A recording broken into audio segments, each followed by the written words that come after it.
Assalamualaikum warahmatullahi wabarakatuh. Perkenalkan, nama saya Galih Andika Febrianto. Jadi, saya dari kelompok 3. Di sini saya akan menjelaskan atau mempunyai tugas dan kewajiban untuk menjelaskan tentang pengertian usaha besar. Apa itu usaha besar? Usaha besar adalah usaha ekonomi produktif yang dilakukan oleh badan usaha dengan jumlah kekayaan bersih atau hasil penjualan tahunan lebih besar dari usaha menengah. Dan biasanya dan tidak menutup kemungkinan usaha besar ini akan mempunyai atau memiliki karyawan yang lebih dari 100. Di mana sistemnya yang sangat banyak ini, mereka pasti membutuhkan karyawan yang sangat banyak. Ciri-ciri dari usaha besar ini, yang pertama, modal yang besar. Tidak mungkin usaha yang besar tidak membutuhkan modal yang besar. Pasti mereka membutuhkan modal yang sangat besar. Di mana modal tersebut pasti akan digunakan untuk menggaji karyawan yang jumlahnya yang sangat banyak itu, dan membeli bahan baku operasional itu pasti akan dibutuhkan di usaha besar. Yang kedua, lokasi usaha yang menetap. Karena tidak mungkin sebuah perusahaan atau usaha dengan skala besar mereka akan terlalu sering berpindah-pindah tempat. Apabila mereka terlalu sering berpindah-pindah tempat, mereka pasti akan mengalami kerugian. Kerugian di mana untuk modal, kerugian waktu, tenaga.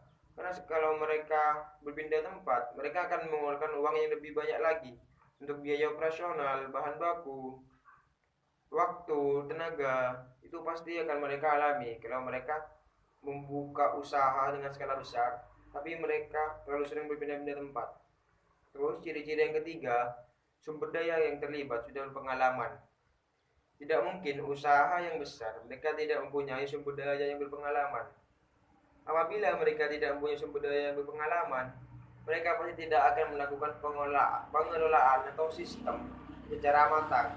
Mereka pasti akan berjalan seperti kemauannya mereka. Tapi apabila mereka sudah berpengalaman, mereka pasti sudah mempersiapkan dari jauh-jauh hari materi, persiapan, pasti secara matang dan jelas. Terus ciri yang keempat, memiliki kemudahan akses pada perbankan.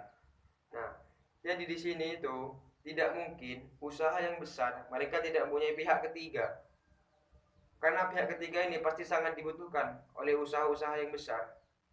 Nah, perbankan ini bisa menjadi pihak ketiga karena perbankan ini bisa menjadi tempat investasi, juga bisa untuk peminjaman uang apabila usaha ini kekurangan modal.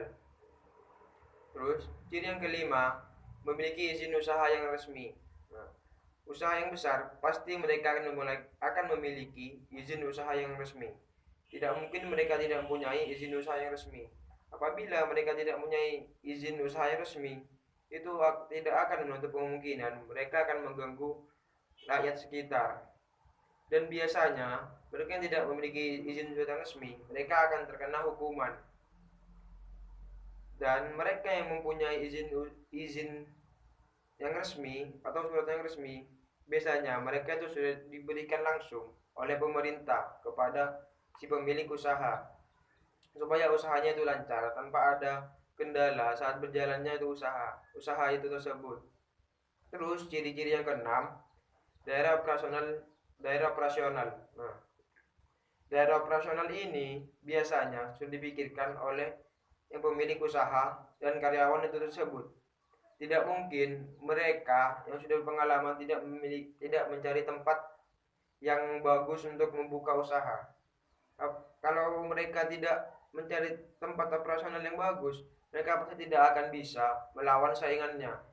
Apabila mereka sudah mempersiapkan dari jauh-jauh hari seperti tempat operasional itu, biasanya mereka akan sangat mudah atau bisa melawan pesaingnya.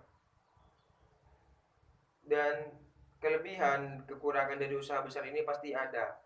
Jadi kelebihan yang pertama dari usaha besar, jumlah karyawan yang banyak. Itu pasti usaha yang besar mereka pasti akan mempunyai karyawan yang banyak. Kelebihannya kedua, laba yang lebih banyak. Terus yang ketiga, mengurangi pengangguran. Nah, ini sangat dibutuhkan oleh masyarakat Indonesia ini. Mereka sangat membutuhkan lowongan pekerjaan. Semakin banyak usaha yang besar, maka juga semakin sedikit atau bisa mengurangi pengangguran yang ada di Indonesia ini. Kekurangan dari usaha besar, yang pertama, modal yang digunakan besar. Itu adalah risiko apabila kita atau sebuah perusahaan membuka usaha yang besar. Pasti mereka akan menggunakan modal yang sangat besar juga. Yang kedua, pendiriannya sangat sulit. Karena mereka harus mencari tempat yang benar-benar memiliki pasar yang tinggi.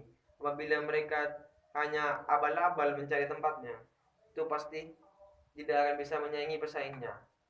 Yang ketiga, daya saing tinggi. Nah, ini pasti setiap perusahaan pasti akan memiliki daya saing yang tinggi.